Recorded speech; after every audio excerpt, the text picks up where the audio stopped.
All right, everyone. Welcome to the newest episode of the Jay Davis Show. I'm super excited to have Greg Davidson here with us.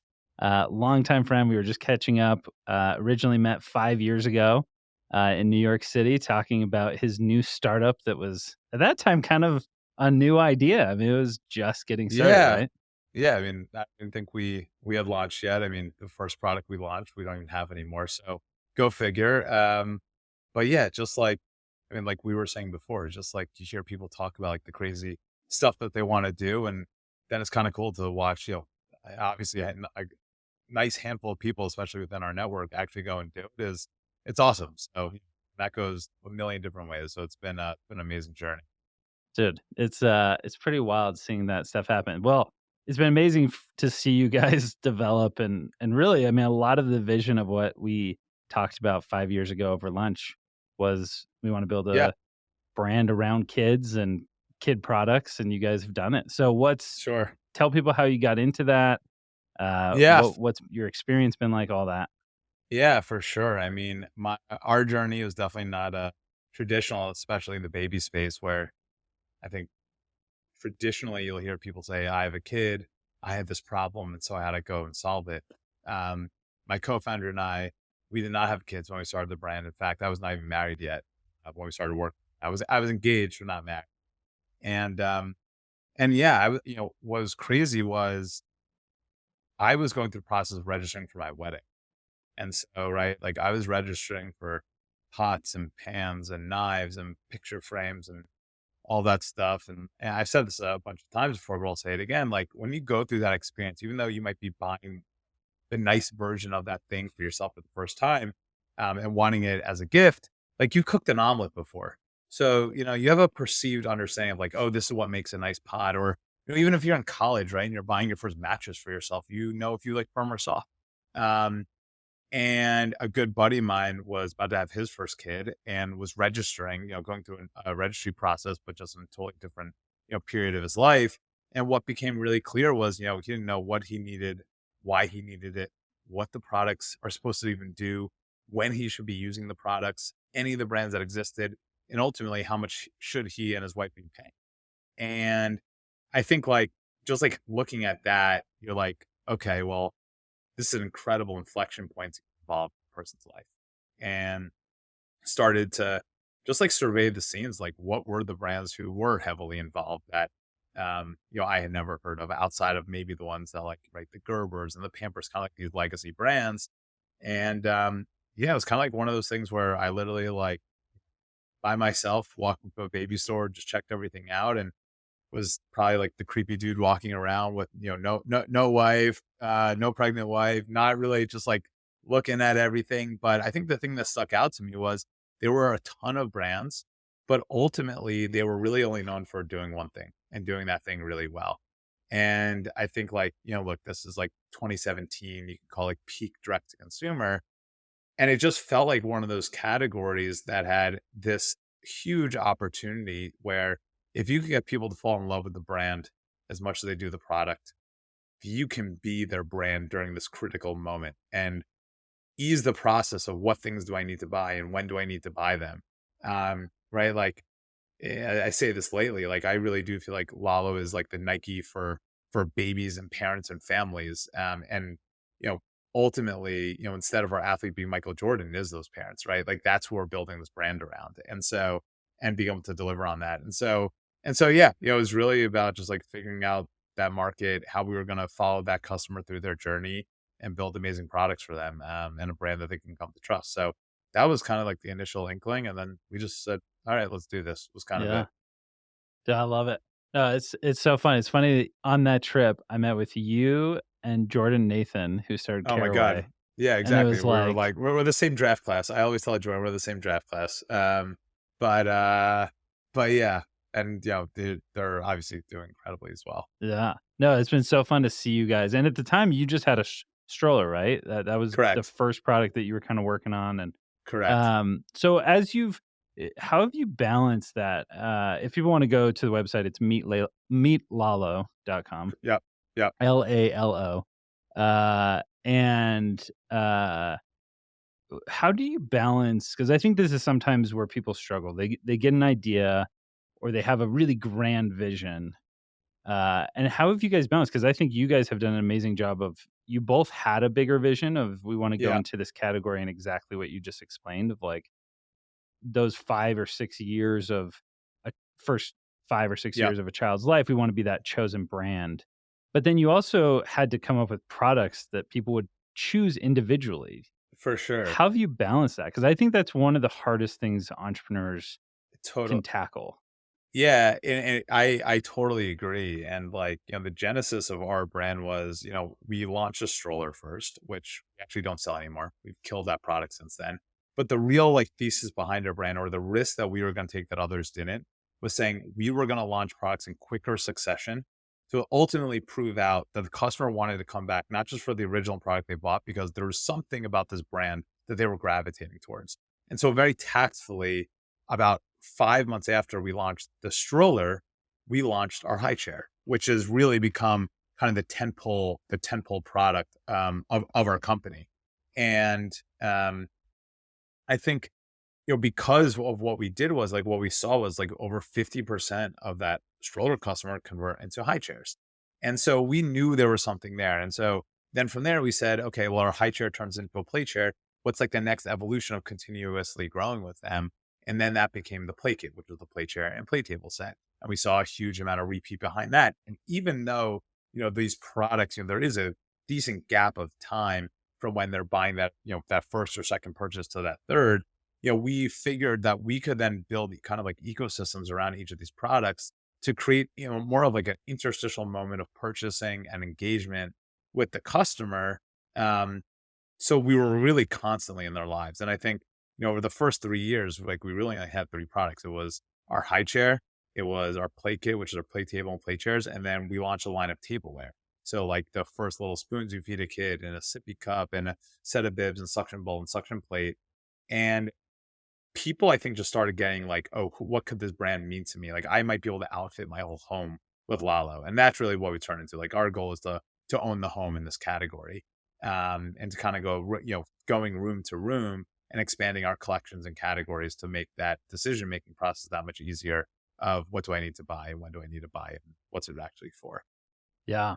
Yeah, I love that.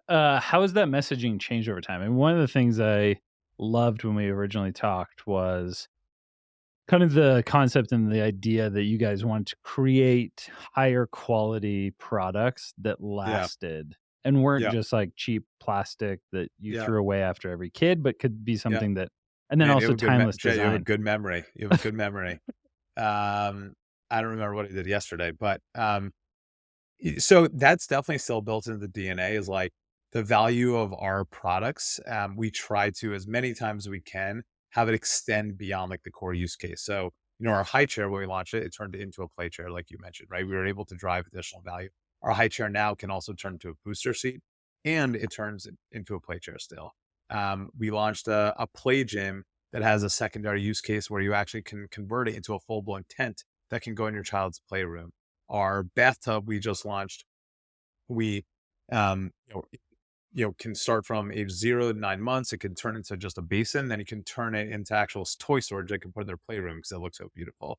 And that's definitely been core to our DNA. I think what really the thing that has changed was, I think our brand is less about that and more about this concept of Lalo can really be that, brand that's a part of your home with the family, and that being like really the core messaging behind what we do.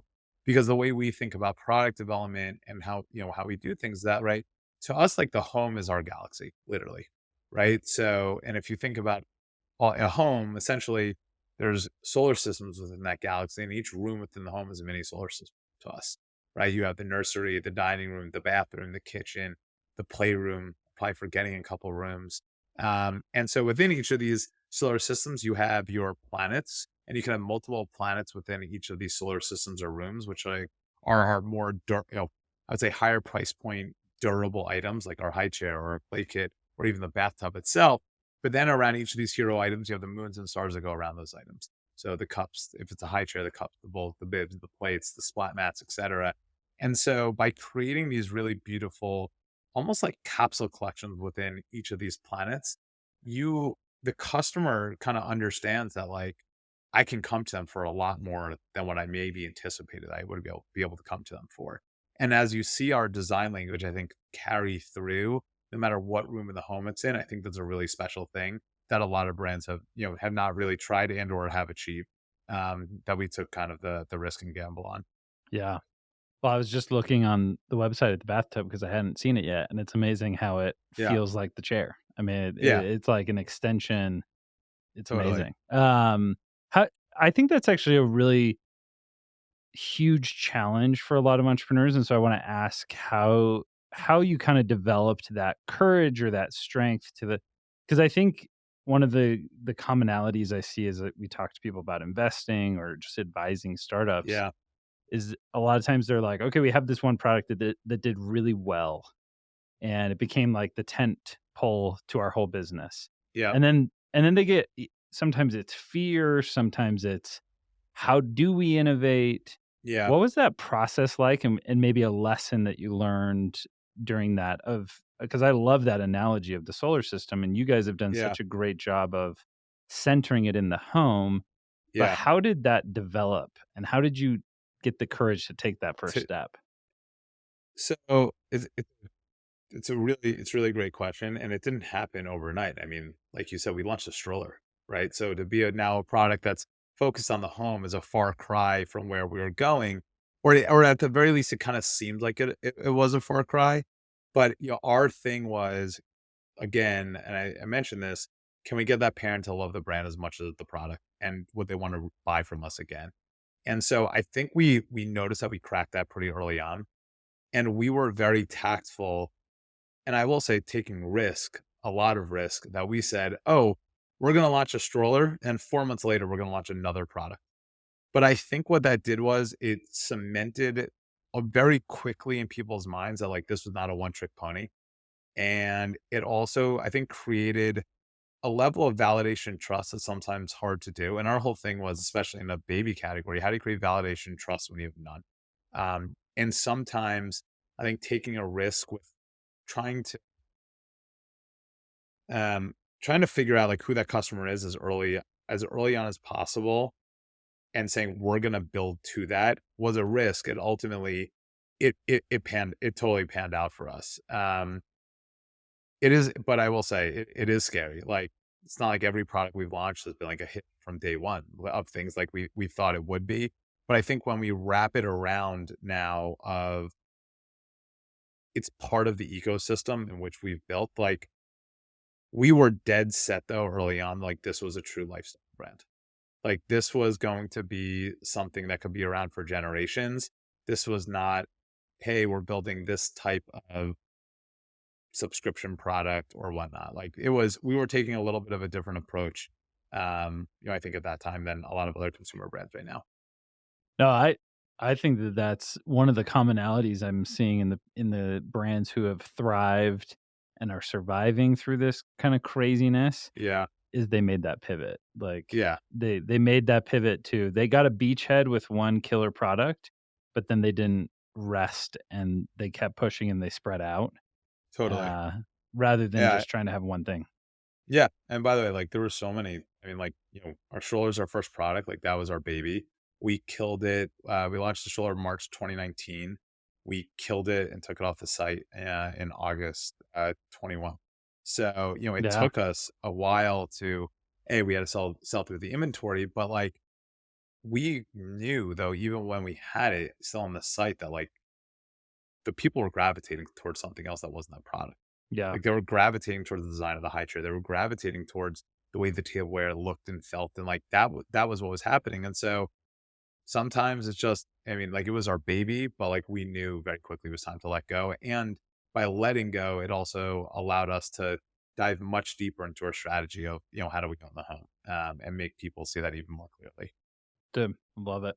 Did you guys split that up at all? Like, what tactically like, did one of you focus on kind of new products? Was that a team effort? Like, how did you tactically kinda make sure that you continued innovating and didn't Yeah. just, like, Sit talk like, about it, rest but on our never do it? laurels. Well, what's crazy is, like, if you go to our site right now, I'm not even 100% sure of the SKU count, or how many products that we're selling right now. But we really only had 3 products, I think I mentioned, through 2021. So it took us capital and dollars and still like a certain amount of tolerance to like say, let's finally go after it. In 2022, we launched 29 individual new products. Um, by far and away the most we ever had, really under again, taking the thesis and the risk of like our customer wants to come back. We just don't have enough for them. And in terms of like how we handled that, really, I mean, luckily, we brought on a VP of product and merchandising who just knew this shit way more than we did. It helped us think a lot about what it should be the cadence of products, what are the right products for us to be launching, what does well on registries. That's obviously a big focus for us, and trying to crack that. Um, so yeah, it's definitely like I don't know if there's one person. It's definitely like a kind of team effort across the board. Yeah, I think that's a key learning though, bringing in someone who understands product. There's kind of Yes. that inflection point when it's like you can finally afford that person, Yep. uh, and it's amazing how much startups are using the resources to get the right people in the right order, even when you kinda need everyone at the same time. You're kinda Yeah. like, "We No, need all I these people," but Yeah, I agree. I think the only thing that I will say, my co-founder and I, and especially my co-founder, are very involved in product, especially what products are we going to make, why are we making them, and when. And one of the piece of feedback we used to get really early days, like Jay, when I first met you, was like, "You're not parents. Um, like, how the hell? Like, what do you know?" I really do believe great entrepreneurs are do have a certain amount of naivete around what they're doing, or to ultimately break the mold of what has traditionally happened. And even still to this day, I, not to pat our own backs, but I give my co-founder and I a lot of credit for still feeling like we're outsiders in the category, and trying to, yeah, like we have kids and we get to test our products on them now, and all of those fun things that I never got to do before. And I wish I had the opportunity to, but I think that like level of, again, like not knowing and being totally fresh has really been what has driven a lot of the innovation of the company. And to think completely outside the box for what traditionally has happened in our space. it's almost anytime I hear, "That's not how it's done," it's like, "Okay, I'm probably on the right track." Right, That's exactly, probably a something like pretty that. good signal that Exactly, I'm doing something exactly. right. Exactly, for sure. So, dude, that's awesome. What's been, a surprising challenge as you've grown? As you guys have seen this growth, I mean, you guys have, uh, just done an amazing job. What's been one of the things you didn't expect to happen, but that you've had to learn along the way?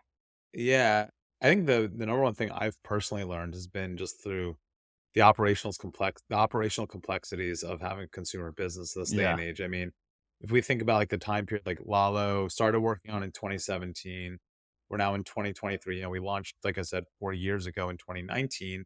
You're talking about Trump tariffs, you're talking about COVID, you're talking about supply chain, you're talking about outbound shipping prices and surcharges, and how do you mitigate as much of that risk as possible?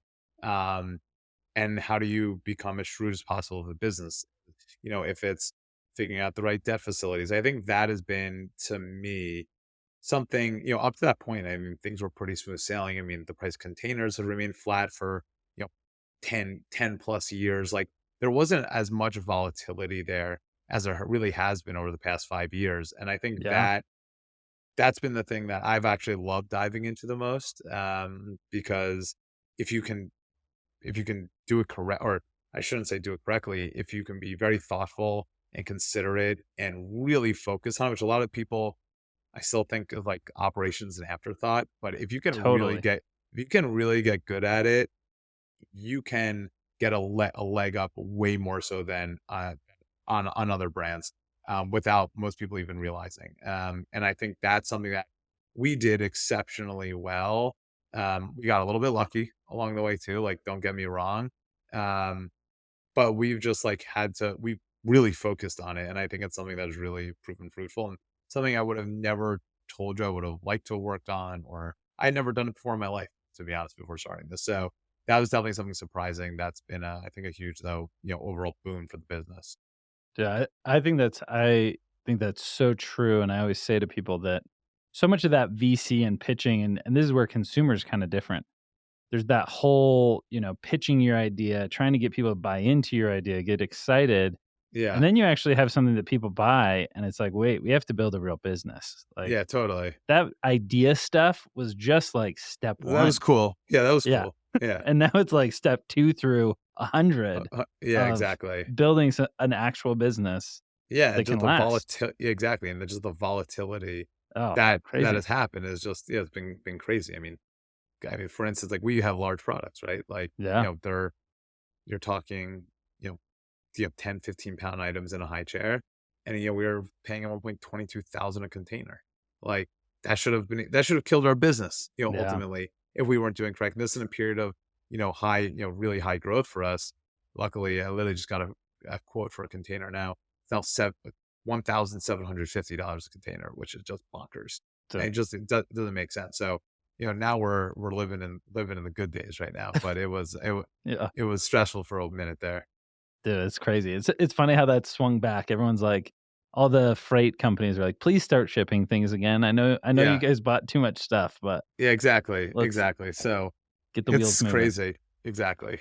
Dude, that's interesting. Any resources? I think that's one of the hardest thing that as companies grow, they just don't think about. We just are I Yeah, went to school for entrepreneurship, like at a major totally. university, and we never talked about any of that stuff. We just talked about pitches and how do Yep. you come up with a good idea and all this stuff.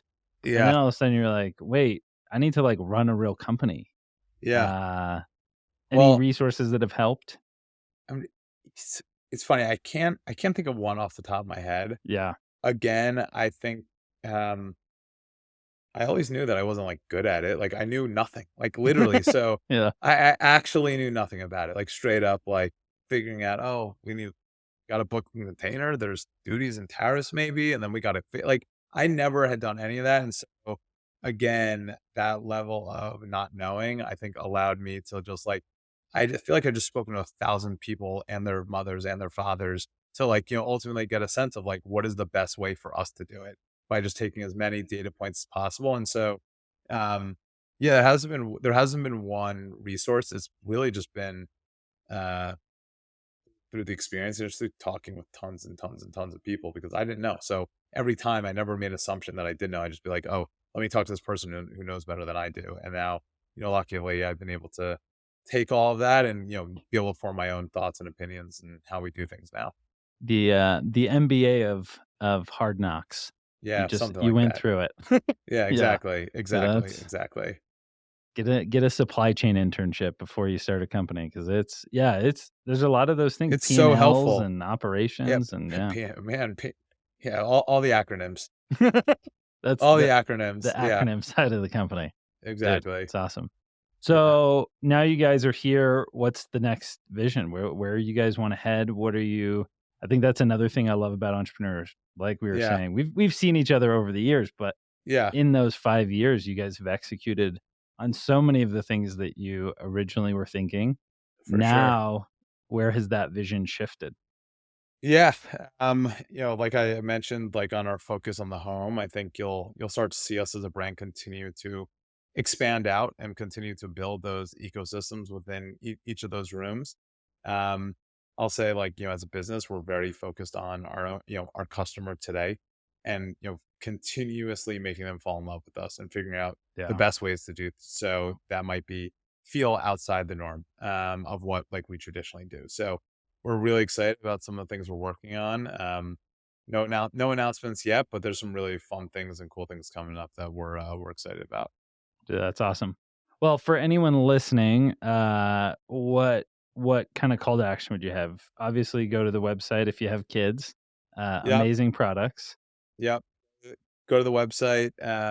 If you do have any questions, you can always feel free to email me. I'm always available. Just Greg at Meet Lalo. Honestly, happy to answer questions. If you want a discount code, let me know. I might be able to throw one of those in there too.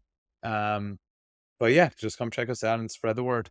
Love it. Well, dude, thanks for coming on, Of course. and Thanks for, for having me. being a friend. Love it. Of course. Love it too. Anyway, great to chat, Jay. Thanks, man.